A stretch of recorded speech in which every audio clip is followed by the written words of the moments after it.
I mean, I don't want to clear you out, but do you want to sell them all? Ooh, zombies. Like 10 minutes, that'd be great. Sorry. Do you want to look at them? Yeah, yeah. Do you mind? $10. Oh, okay. So 510? I don't care. Yeah, 510 Okay. if that's easy. Sure. Froggy flips.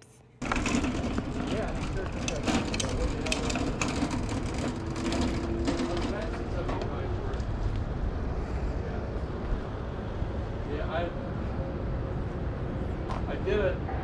What happened is the front of the yard, above the street, on the first street, get wet, and it didn't drain that well. The way it's all set up.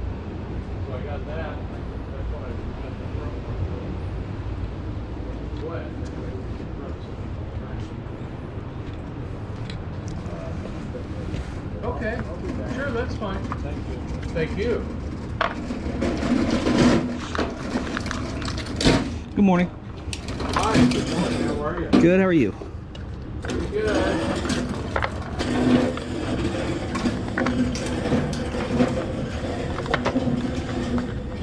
Are there carts in here, or is it just cases?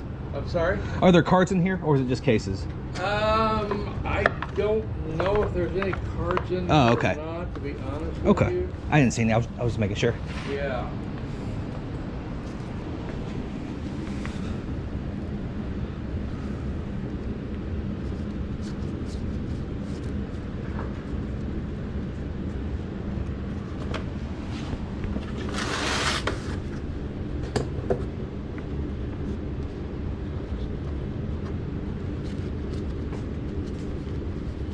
Just had a guy try to pull the quick one on me. Oh no, what happened?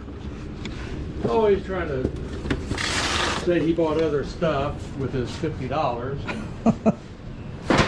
We talked about the mower, and Yeah. that's what he was buying, and then he said 2 boxes of these and gave me $60, and then he tried to take the battery charger that wasn't even for sale Oh and jeez. some other stuff. Yeah, people will try. Yeah, they will.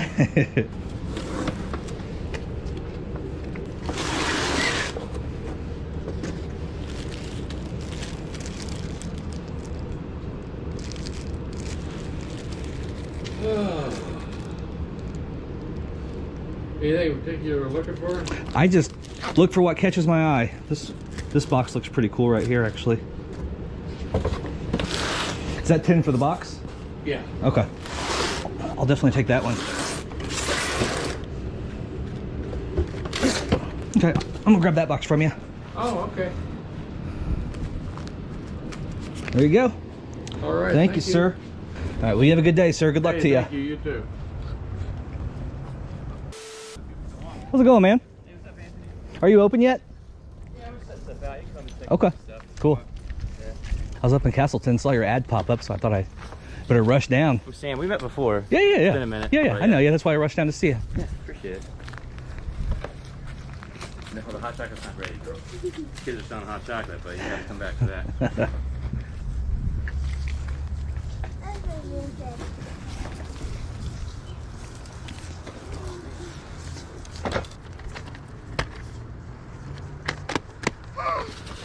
We're trying to grab everything.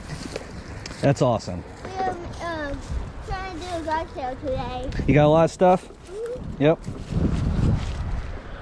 just trying to look for anything you need. Right on. I like it. Thank you. That's all the little toys. Yeah, those are cool.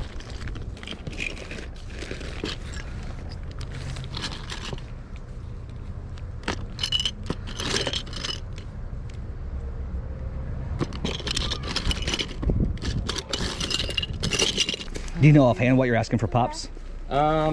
Dude, not much, honestly. Like probably the bigger ones. Like the Venoms and Iron Mans. I don't know, maybe like $10 a piece. Okay. What are you doing? And then like, you buy a bunch of them, I'll make a deal. But like these, like start at $5. It goes down if you want to buy more. Okay. I mean, I don't want to clear you out, but do you want to sell them all? yeah. Because I mean, get rid of them. I figure I can put those on a shelf and mark them up a little bit at that price. Yeah, if you want to. I got these. I got a deal on them. I mean, I've got a number. If you can get around that number. Okay. I think I have like 160 in all of them. I think we still have a few more that's in there. Okay. So that's what I got in it. Okay. Are there any more pops back there? Go check. Okay. Anthony, do you collect old TVs or sell them? I'm in the market for a very small one, but they're like 13. They're usually too big when I see them. I think I got one. As long as it has RCA hookups. Yeah, I think I got one in the house. I have a couple of extras. I have a big one that someone gave me, and I was like, dope. Oh yeah. So I was able to work on that one. Real quick, this one is the gray-eyed one. Okay. Not the black-eyed one. So I think this one's not like worth as much. Okay. Compared to the dark-eyed one. Okay. And then this one is probably the most valuable pop I have, but it does have some damage to it. Okay. So if this was in mint condition, it might be like 30 or 40 bucks. Yeah. I mean, I don't sell them online. I put them on shelves. Yeah. And they sell over time. Yeah. Heck yeah, man. So, Feel that. nope. People can judge for themselves. Oh, dude, I got some I have like Samwise in there on my Lord of the Rings shelf. Oh yeah. Let me go grab that TV. I think I have a remote with it too. Okay. I won't steal anything. I think I trust you, yeah. Got this guy. Oh, it's not even black. Nope, and it's the same size. Cool. I love when they're not black. Yeah, we got a Toshiba or something in there that's a DVD combo, which I'd never seen those. Oh really? I didn't know they did DVD combos. Yeah, I it was. like the VCR combos. It was like the last little The last hurrah. stretch, yeah, that they tried to do. 2007 was the year Exactly. I was like, what? No idea. But yeah, that's the Samsung with remote. I actually didn't test the remote. I didn't think to. But Oh, that's okay. yeah. Awesome. All right, so I'd be Star Trek interested stuff? in the pops Okay. and the TV and this Okay. stuff. This stuff here? Yeah, yeah. All right. How many pops do we have? I don't even know. I think I Count counted it? 40 maybe, Let's see. including the big ones. I trust you. So, yeah. Did you check through the records? Do you want any of that stuff? Barely. Let me see. Okay. And you can think about that for a second. Okay, cool. I'm sorry, bud. Ooh, the zombies.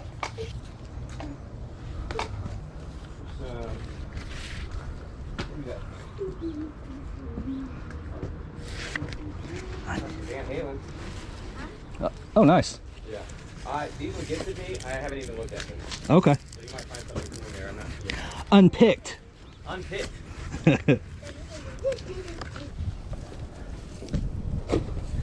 Well, we do have some coffee. We have.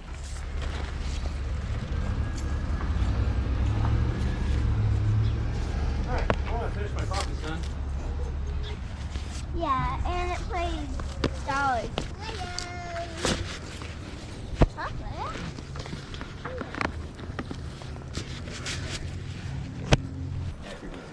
Okay, cool. So if you can call him right now because he's gonna leave his office in like 10 minutes, that'd be great. Cool. Thanks, man. You good?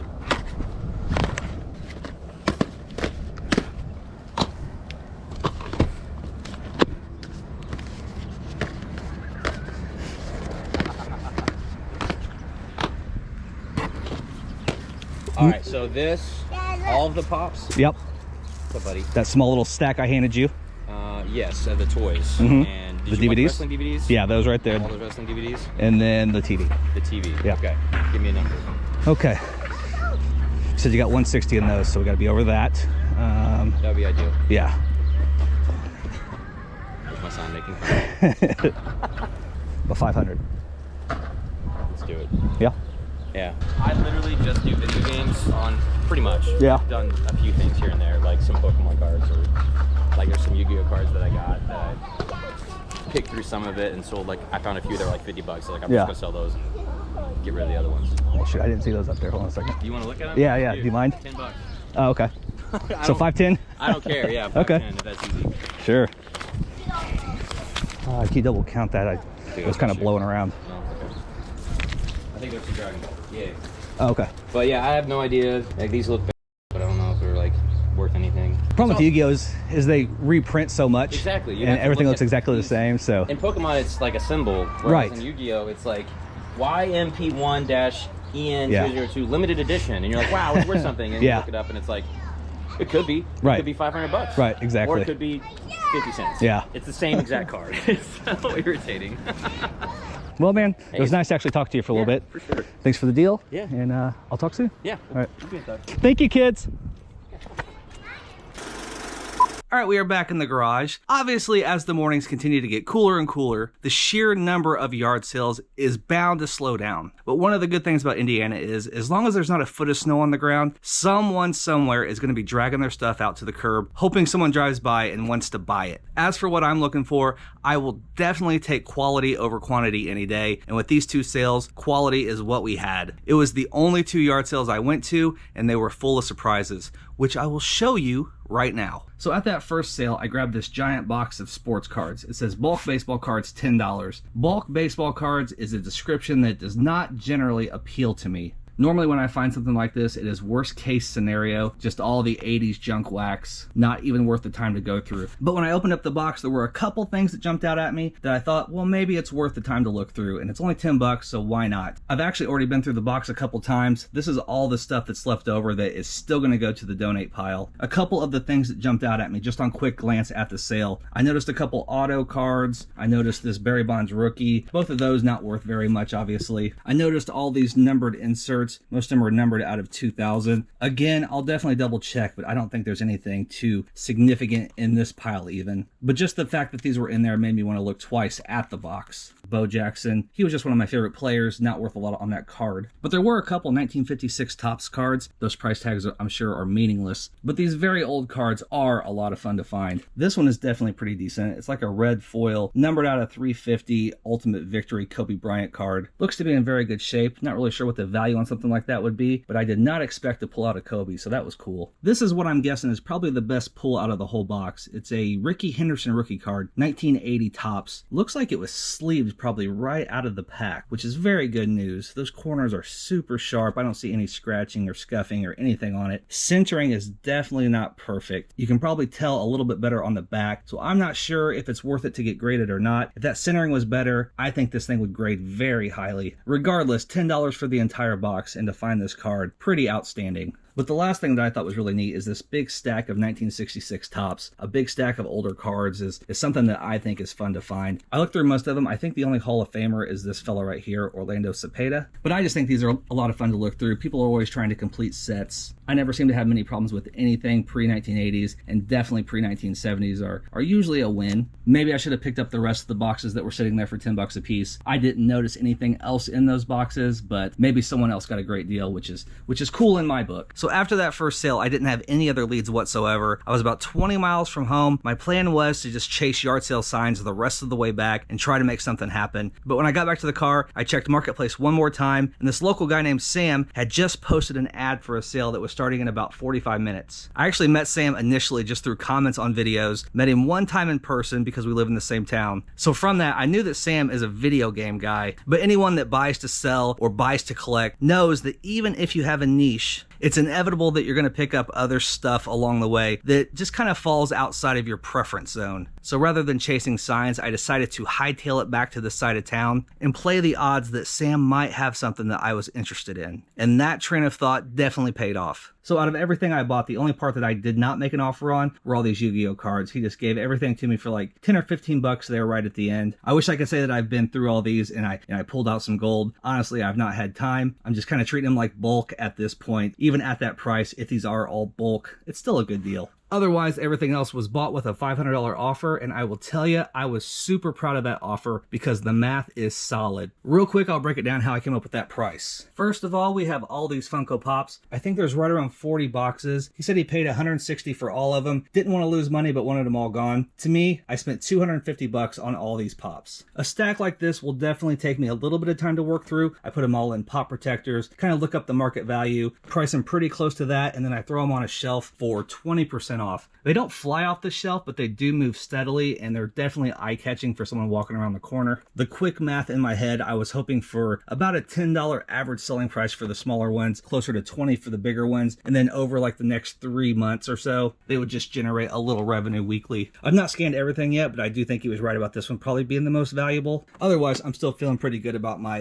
$10 and $20 price points. Picked up right around 70 records, pretty decent stuff. Some titles are definitely better than others. I saw this as $210, right around $3 a piece. I will price these for between $5 and $15 a piece. And if it's like similar buys in the past, probably about 75% of that should turn over in the next 2 to 3 months. So that left the other $40 for just this kind of stack of randomness. A bunch of wrestling DVDs, those can obviously do pretty well. The nice little TV to test game systems on. I've been looking for one that has the RCAs right in the front, and I really like that it's white, so it's pretty cool. Got a bag of like minifigures and micro machines and just small toys. And then this is full of Star Trek figures and accessories. Obviously some of these are better than others as well, but that is pretty much how I came up with the number. I knew that I'd be spending about half a day prepping and pricing stuff, but then over the next 2 to 3 months, I would hopefully see like a 2 to 3x return, which is pretty much what I shoot for, especially on bulk buys that I can work through quickly. Now, with all that said, when you buy a big lot of something, there is always the possibility for a surprising wild card. When that happens, most of the time I chalk it up to good luck, and it helps to cancel out my next bad deal. What I did not expect is that there would be such a wild card in here that I would feel compelled to actually go back and pay more money. Now, contrary to what some people may think, when 2 people make a deal, especially at a yard sale, I do not think there is any sort of moral obligation to go back and pay more if you do the work and discover that you got a really good deal on something. Likewise, I don't think there's any moral obligation for a seller to refund the buyer any money if they overpay for something. In my opinion, yard sales are like the Wild West, and that's what makes the whole thing so fun. But the fact that Sam and I do have a bit of a rapport, he's a really nice local guy, I could see the opportunity for deals in the future. I just felt like in this instance, it would be a good gesture. But the wild card was indeed one of the records. As you can see, there's some pretty good titles. Led Zeppelin, Kiss, Eagles, Van Halen, Rolling Stones,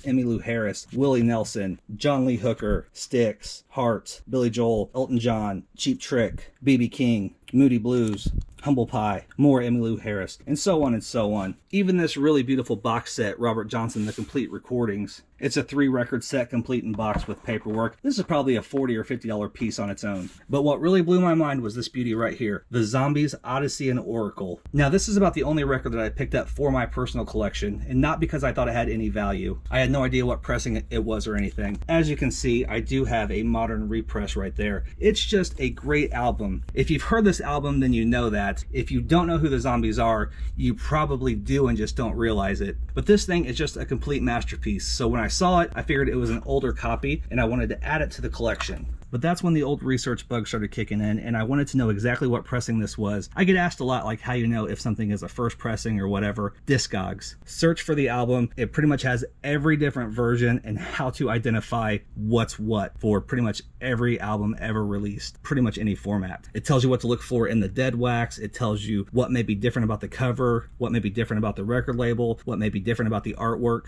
Like one of the things for this record in particular is this little printed A right here in the upper right hand quadrant of the back cover. That only happened on one release. And that release is the very first US pressing of this album. It turns out that this is probably one of the most sought after records from the 1960s and one of the most sought after pressings. There are 1 or 2 very, very slightly older UK pressings that even command a little bit more value. This one is right up there. Add to it, it still has the original shrink wrap with the hype sticker on it, which is pretty crazy. The cover has a little bit of scraping on the top. It has the original sleeve, which also I believe only came with this pressing. And then the record itself with no scratches that I can find and no notable spindle wear. The beautiful green date label that you want to look for. I have play tested it. It sounds amazing. It's got a little bit of surface noise. I think a good cleaning would help that because there aren't any scratches or anything. It probably just hasn't been cleaned in 50 years. Now, mainly just because you hardly ever see this pressing with the hype sticker, it's really hard to put a value on. I would say low end, $300, but this could definitely drive the price up. So at the end of the day, it was never going to be for sale. It still is not for sale, but with one chance yard sale, it instantly became the gem of my personal collection. That is all I got for you this time. As always, I want to thank you so much for watching the video, but until next time, stay safe, stay healthy. Love ya. Bye. When they hear that cha-ching and they all look at me, I guess they'll know I'm buying this crap.